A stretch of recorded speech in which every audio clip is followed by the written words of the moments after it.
E, Então, na verdade, a palavra de hoje, até tinha pedido para o senhor me dar uma direção sobre o que ele gostaria que eu trouxesse. E essa semana eu vou estar, né, trazendo a palavra aqui hoje, quinta-feira, nós temos ceia, e domingo também, que é o nosso domingo do mês, também é a nossa ceia. Então, o senhor me pediu para que eu construísse algo nesses 3 dias. Então, hoje eu quero começar falando a respeito da perseguição que Jesus sofreu, e às vezes a gente acha que foi pouco, ou às vezes que, né, foi só quando foi grande, mas não, ele sofreu essa perseguição aí desde quando ele nasceu, e pessoas sofreram por conta do nascimento dele, desde ele bebê, a gente vai ver aqui através dos textos. Então, eu quero fazer uma construção. Quinta-feira eu quero ver se eu falo acerca da dor que ele passou. E no domingo eu vou estar falando um pouco aí sobre o que ele nos prometeu. Qual foi os benefícios de tudo isso que ele passou, através dessa perseguição, através da dor que ele sofreu. Então a gente vai estar vendo aí durante esses 3 dias. Mas hoje eu quero começar aqui com o texto de Mateus, no capítulo 2. Vamos estar falando um pouquinho já quando ele nasceu aí, o que aconteceu já no início,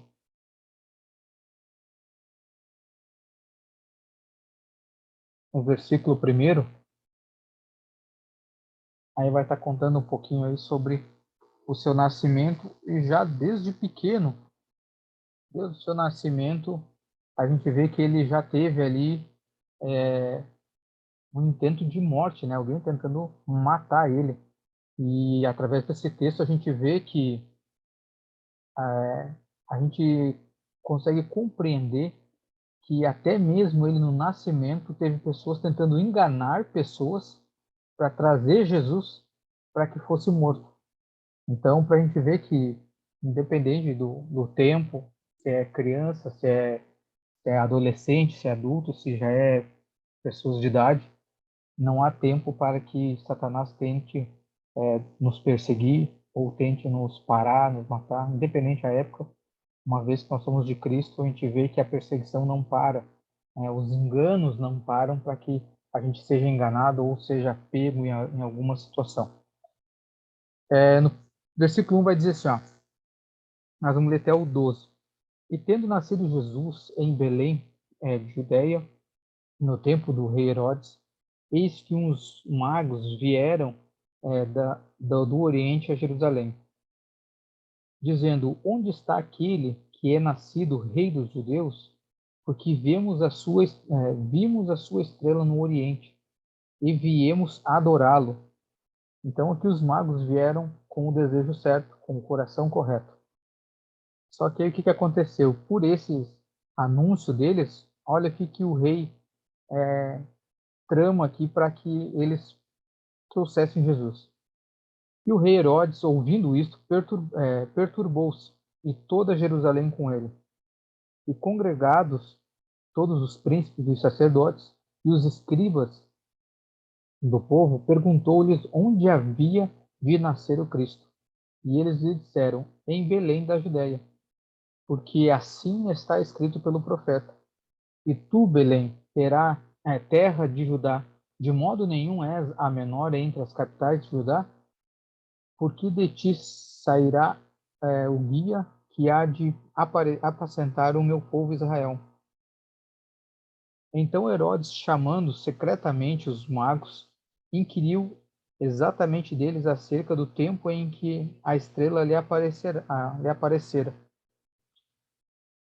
E enviando-os a Belém, disse: Ide e perguntai diligentemente pelo menino, e quando o achardes, participai-mo, para que eu também vá e o adore. Aqui tem uma outra versão aqui da King James que diz assim: vão e tragam ele a mim, para que eu possa adorá-lo. Então o rei aqui, ele já que os magos estavam indo procurar o menino, ele disse: bom, já que vocês estão indo, então, a hora que vocês achar, tragam ele a mim. Eu também quero adorá-lo. Mas a gente sabe que, na verdade, isso aqui era um engano. Então, era uma armadilha, porque, na verdade, a gente sabe que esse não era o desejo do coração aqui de Herodes. Versículo 9 diz assim: e tendo eles ouvido o rei, partiram, e eis que a estrela que tinham visto no oriente ia diante deles, até que, chegando, se deteve sobre um lugar onde estava o menino. E vendo eles a estrela, regozijaram-se muito com grande alegria. 11. E entrando na casa, acharam o menino com Maria, sua mãe, e prostrando-se, o adoraram. E abrindo os seus tesouros, ofereceram-lhe dádivas, ouro, incenso e mirra. O que me chamou a atenção aqui foi que Jesus não tinha pedido nada aqui, mas o Senhor ele já tinha enviado a provisão. E mais para frente a gente vai entender o porquê que essa provisão veio. Claro que a gente sabe que eles reconheceram que era o Senhor, que seria o Messias, e era uma prática deles abençoar financeiramente, né? Então aqui eles se prostraram, adoraram e ofereceram, né? Então essas dádivas, que era ouro, incenso e mirra. Se a gente for ver aí os estudiosos, eles falam, né, acerca dessa, desses presentes, que não era pouca coisa. A gente acha, às vezes, olha aqui, acha que é pouca coisa. Mas se a gente for estudar os reis aqui da Bíblia, todas as ofertas que eram feitas de um rei para outro, ou quando era de alguma oferta de honra, era muito alto o valor. A gente vê, por exemplo, o vaso de alabastro que foi quebrado, teve outros reis também que se trocaram presentes e eram muito ouro, era muita prata. Então, quando era feito isso, era envolvido, digamos assim, nos dias de hoje, era envolvido muito dinheiro. Então, eu creio que isso que foi trazido para Jesus não era pouca coisa, mas a gente vai entender o porquê. E sendo por divina revelação, no versículo 12, assim, e sendo por divina revelação, avisados em sonho para que não voltassem, e aqui ele estava falando a respeito dos magos, e sendo por divina revelação avisados em sonhos para que não voltassem para junto de Herodes, partiram para a sua terra em outro caminho. Então aqui o que acontece? Eles acharam o menino, qual que era a ordem do rei? Voltem até mim, tragam um menino para que eu possa adorá-lo. Mas aqui eles tiveram um sonho, e em sonhos foram avisados: não voltem pelo mesmo caminho, não voltem para Herodes. E aqui eles, através desse sonho, dessa revelação, eles foram para outro caminho.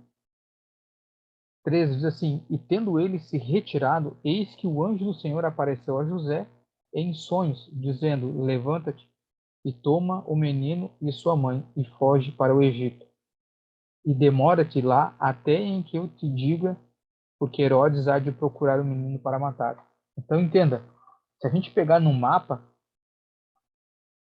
de Belém e você traçar até o Egito, dá uma distância bem grande. Então, se a gente for parar e pensar assim, hoje, se a gente for fazer uma viagem dessa, quanto de dinheiro a gente gastaria? E detalhe, hoje a gente faz isso de avião, faz de carro. Naquela época eles não faziam, eles faziam era um jumento, uma carroça, alguma coisa assim puxando. Então, quanto tempo levaria essa viagem da onde eles estavam até o Egito? Lembrando, quanto mais tempo demora, mais você gasta, porque daí tem alimentação, você tem essas despesas. Então, essa viagem já era uma viagem cara para eles. E aí você lê aqui que ainda o Senhor diz assim: e demora-te lá até que eu te diga. Ou seja, além de uma viagem cara, eles iam ter que ficar lá até que o Senhor dissesse para que eles pudessem voltar. Então veja que eles tinham que ter sustento. E da onde que ia tirar esse sustento? Agora a gente vê o quão grande eram as ofertas aqui, ó, que esses magos trouxeram, que foi o suficiente para sustentar eles nessa viagem e todo esse tempo aqui que eles ficaram no Egito, até o Senhor poder dizer para eles saírem de lá. Então, vê que tudo, mesmo sem pedir, colaborou para o propósito de Jesus. Sem Jesus pedir oferta, sem nada, o Senhor enviou. Então, o que me chamou a atenção nesse texto aqui? Que em meio a mesmo a perseguição, tudo, agora faz sentido aquele texto que diz que tudo coopera para o bem daquele que ama a Deus.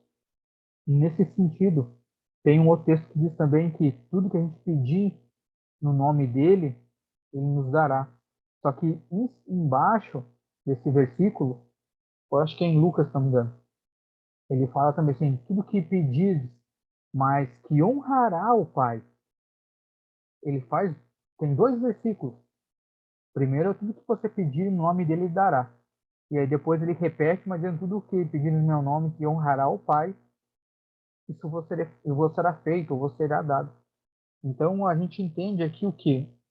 Que às vezes muitas coisas que a gente pede não recebe porque talvez aquilo que a gente pediu não vai glorificar o Pai.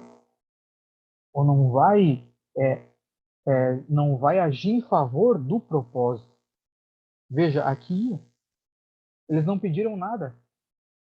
A única coisa que eu me lembro que eles estavam procurando era uma instalação para passar a noite e não conseguiram. O único lugar que conseguiram foi aquela parte onde Jesus nasceu, aquele estábulo ali.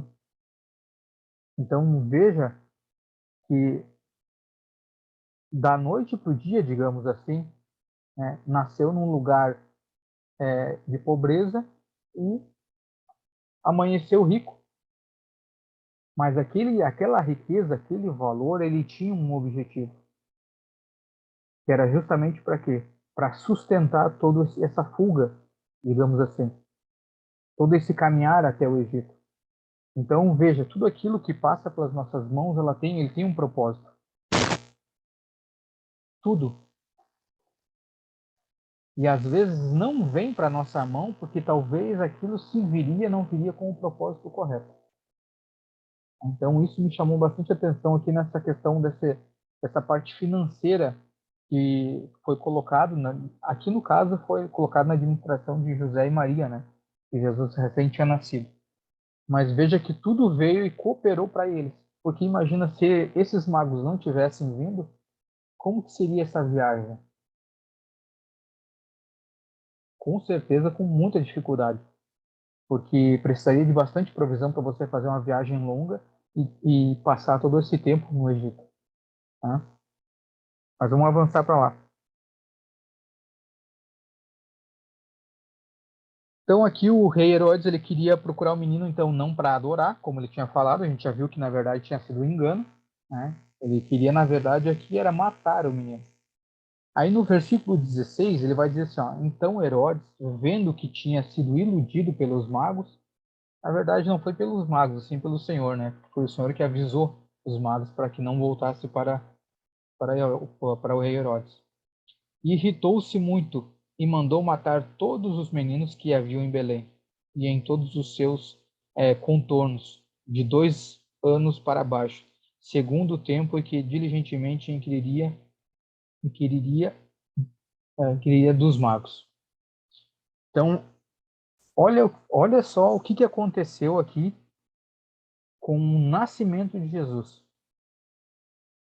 Ele nasceu e o nascimento dele acarretou na morte de todas as crianças para baixo de 2 anos.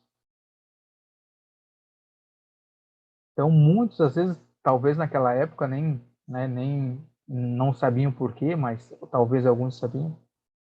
Mas eu fico pensando assim, por isso que o Senhor também foi algo que veio no meu coração. Por isso que o Senhor fala sobre a criança, né, o reino ser já dela, por causa do coração. Mas eu vejo que nessas situações, porque, cara, a criança ela é indefesa.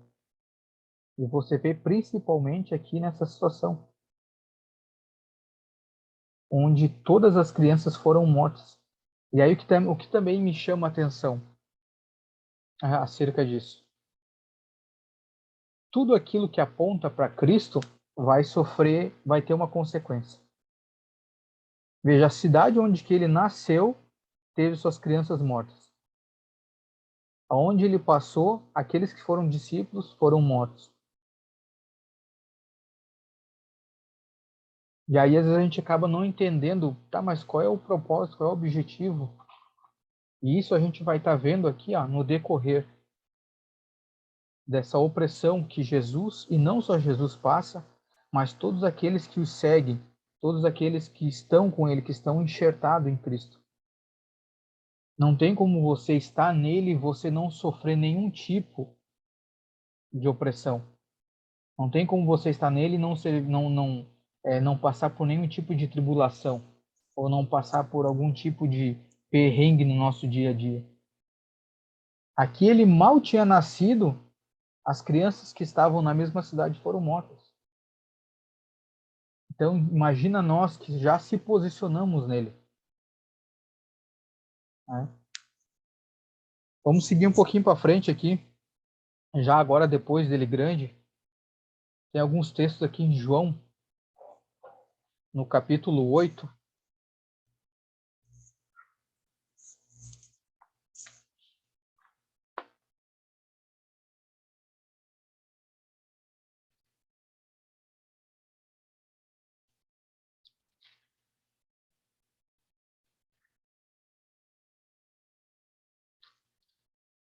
Aqui são os 3 capítulos. Capítulo 8, capítulo 9, capítulo 10. A gente vai ver aqui, na verdade eu não vou ficar lendo aqui todo o capítulo, tá? Mas aqui se você for dar uma olhada, aqui Jesus ele está ensinando, falando acerca das coisas que estavam chegando, que é no caso o reino, as coisas que estavam por vir. E os judeus, uns criam nele e se convertiam e uns debatiam contra, interpelavam acerca do que ele estava falando, não concordavam. Mas o porquê? Porque não entendiam o que ele estava falando. Tem algumas passagens até diz aqui que ele falava que eles não compreendiam porque eles não eram ovelhas do aprisco dele. E aqui no 8:59, 8:58, aqui eles estavam numa discussão, falando que ele tinha demônio, ele estava falando acerca de Abraão. No 8:58 ele disse assim, ó, e disse-lhe Jesus, na verdade, eu vos digo, antes que Abraão existisse, eu sou. Quando ele falou esse eu sou, no 59 ali, ele diz assim, então eles pegaram pedras para lhe atirarem. Mas Jesus ocultou-se e saiu do templo, indo pelo meio deles, e assim partiu. Então a gente vê aqui, ó, se você for ler todo esse capítulo 8, vai ver que tudo que ele estava falando, tudo que ele estava ministrando, tudo que ele estava ensinando, e as pessoas, mesmo assim, aqueles que não criam, que não eram ovelhas dele, estavam fazendo o quê? Uma oposição. Então, vê, mesmo Jesus, e o que Jesus estava fazendo? Ele estava fazendo alguma coisa de rebelião? Não. Ele estava apontando aqui, trazendo para as pessoas a eternidade com ele. Estava trazendo algo benéfico. Então, veja, quantas vezes a gente acaba não passando por isso? Você, às vezes, está tentando levar algo benéfico e aquele que não compreende, às vezes, vai fazer o que contigo? Ele vai te repreender, ele vai tentar te contrariar, ele vai querer te questionar, mas isso não é porque é mal dele, não.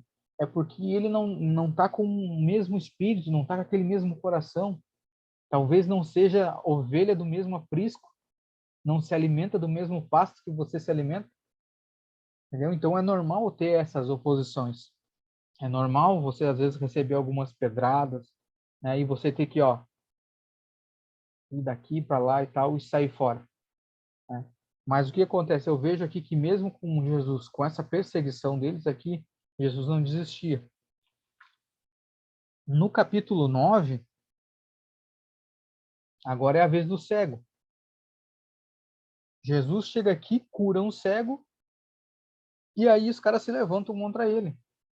Cara, eu fico pensando assim, se uma pessoa ela consegue ajudar uma outra pessoa a enxergar, vamos para a parte física. Olha que bênção seria uma pessoa que nasceu cega. e você conseguir trazer a visão para essa pessoa. E qual foi o problema aqui deles? Eles nem queriam saber muito como é que ele fez, de onde que veio. Tem demônio. E aí uns até aqui dizem, como que os demônios vão dar visão a uma pessoa? Então, eles não compreendem. Aí chegou até o ponto do cego, que tinha recebido o milagre, começa a debater com eles. Aqui no versículo 30, diz assim, ó, no 9:30. O homem respondeu e disse-lhes, no 29, vamos ler aqui, ó. Nós sabemos que Deus falou a Moisés. Quanto a este indivíduo, nós não sabemos de onde ele é. Os judeus falando aqui para o cego.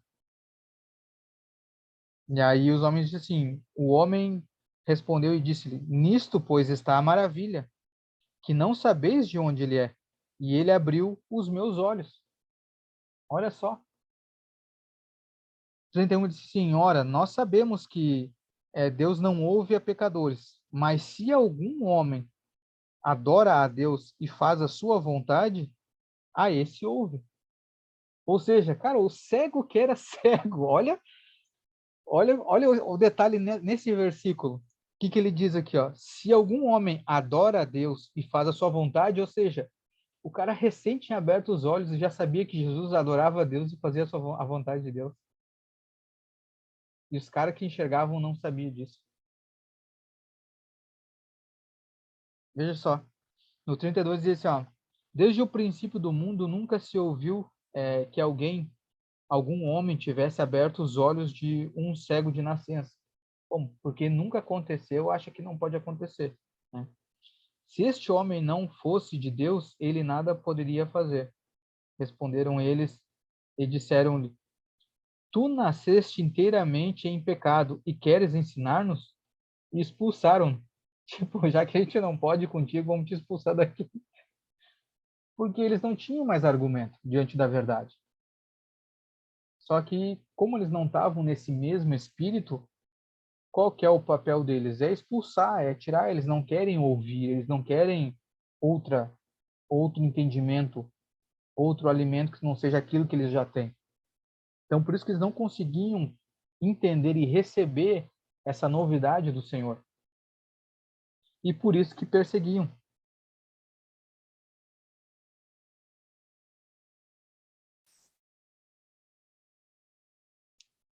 Aqui eles seguem aqui perguntando se eles também achavam que ele era um cego e tal. E aqui no versículo 16, assim, ó, ele diz, eu tenho outras ovelhas que não são deste aprisco. E essas também me importa a elas, conduzir. E elas ouvirão a minha voz. E haverá um rebanho e um pastor. Ou seja, o que está falando aqui? Outras ovelhas? Está falando aqui dos gentios. Justamente porque os judeus, muitos não estavam ouvindo, não estavam recebendo. A gente sabe disso e que, na verdade, isso foi providência do Senhor, para que a gente tivesse essa participação, né? E aí no versículo 20 ele diz assim, ó, e muitos deles diziam, ele tem demônio, é louco, por que os escutais? Então não acham argumento e vai ser assim, muitas vezes com a gente vai ser assim, as pessoas não acham argumento, não entendem e vão chamar a gente de louco, vão achar que a gente tem demônio. É normal, essa perseguição é normal. No 33 ele diz assim, ó, no versículo, do 10:33, os judeus responderam, dizendo-lhe, não te apedrejamos por alguma obra boa, mas pela blasfêmia, porque sendo tu homem, te fazes Deus. Então, como eles não compreendiam, vão perseguir, vão atirar pedra. No 39 ele diz assim, por isso eles procuravam novamente prendê-lo, mas ele escapou de suas mãos. Então aqui a gente consegue ver nos textos bem breve, nada, né, se alongando muito. A gente vê que a perseguição sobre ele foi de Deus de quando ele nasceu, A gente sabe que em todo o caminho foi só alguns textos aqui que eu citei, mas tem muitos outros textos que falam sobre cada perseguição que ele teve, que eles procuravam prender para matá-lo, e como não era chegado o tempo, não conseguiam, e no tempo determinado ele mesmo se entregou, né, assim como diz as Escrituras. Então essa era a vida dele, era uma vida de perseguição. Desde pequeno, sempre teve alguém que ou ajudava ele, que foi no caso ali, né, dos pais, que cuidaram dele, e depois, quando ele era grande, também tinha essas perseguições, alguns também ajudavam ele a escapar, mas sempre teve essa perseguição. Então, hoje, se a gente for olhar para nós, como os discípulos dele, os discípulos deles também sofreram perseguição, a gente sabe, mas perseveraram. Então, nós nos tornarmos, nós temos dois caminhos nós temos. Ou fazer como esse cego, receber a Cristo, receber aquilo que ele tem, e nós sofrer aquilo que precisa ser sofrido durante todo esse processo, ou a gente faz como os judeus, aqueles que não entendiam. E quando a gente não entende, a gente atira uma pedra, a gente diz que tem demônio, então não tem outro caminho. Porque ou você compreende, ou você é ovelha do aprisco, ou você não é. A gente não tem como ficar no meio termo. Então, se caso a gente resolver realmente assumir esse papel de discípulo, a gente tem que ter essa noção que a gente vai ser perseguido. E é que a gente não tem essa noção, a gente olha com uma visão de depois que a gente se tornou cristão. No sentido, agora eu confessei Cristo como Senhor e Salvador, minha vida daqui para frente. Mas eu não sei vocês, eu, pelo menos, quando eu comecei a minha conversão, o Senhor ele me fez lembrar de muitas vezes que ele me livrou no passado, antes mesmo de eu conhecer Cristo. E se você parar e pensar, Deus ele te dá livramento desde quando você nasceu, assim como Cristo. Então, só que o que acontece? Antes a gente não tinha um entendimento, então passava batido. Hoje você consegue identificar quando você recebe um ataque, quando é um confronto, quando é alguma coisa relacionada à tua fé. Só que naquela época a gente não compreendia, mas se você for parar e pensar, a gente, desde quando a gente nasceu, a gente vem recebendo livramento da parte do Senhor. E se nós chegamos a ter aqui, quer dizer que tudo cooperou. Porque se não tivesse cooperado, nós não estaríamos aqui. De alguma forma, tudo cooperou para o bem. Para que a gente chegasse até aqui, para que a gente fosse descortinado os nossos olhos, os nossos ouvidos, o nosso coração de pedra fosse trocado por um de carne. Então, é difícil caminhar? É, mas vale a pena. Vale a pena e a gente vai ver o porquê depois aí mais para frente, nos próximos dias de administração, do porquê que vale a pena a gente passar por toda essa tribulação. Todo o intento que foi sobre ele, e hoje a gente não passa nem a metade, nem um terço, digamos assim, do que Jesus passou.